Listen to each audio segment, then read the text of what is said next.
Institute's cost-benefit model, and I'll just talk about the crime model right now. We could talk about the education model and the child welfare model. Those are similar models, but they look at different outcomes. But the crime model, technically, it just does some actually fairly simple and straightforward things.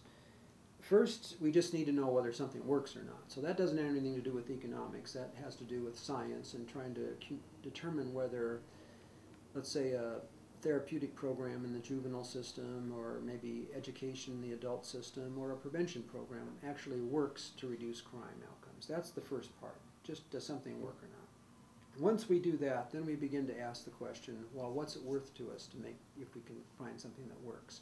That's where the economics comes in, when you try to put a worth on something. What we do for crime outcomes is we look at two principal sources of benefits that would happen as a result of crime being lower. One is to the victims. If you have lower crime, you have fewer number of victims. And so we use some national estimates that have been produced on victimization costs of crimes. We don't compute those for Washington State. We just borrow some numbers that have been computed nationally. The other source of benefits for reductions in crime is for taxpayers. If we have less crime in the state of Washington, we anticipate that taxpayers won't have to hire as many police, build as many prisons, hire as many court personnel, prosecutors, and so on. And so that's a benefit to them as well if crime goes down.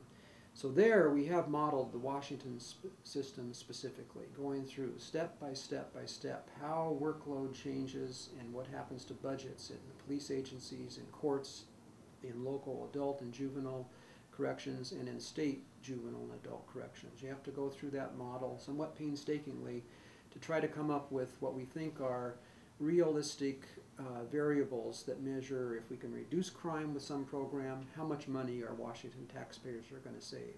So we add those two pots of money together when we determine what the benefits of something are worth.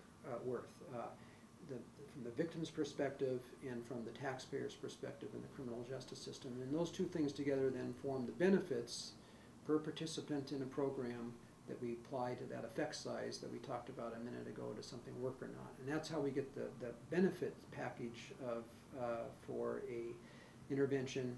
And then we have to go through a process to figure out, well, what's it cost for us to produce that program? What's it cost for us to do functional family therapy for juvenile offenders? Or what does it cost to run a prevention program like Nurse-Family Partnership, which has had crime outcomes?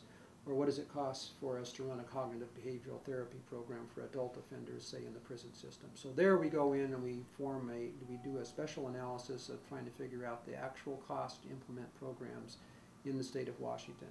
Once you've got all those pieces together technically, then you've got everything you need. You've got some evidence that something works, you've monetized it in terms of the benefits, you subtracted the costs, and you come to a bottom line about are you on net better off to do the program or not.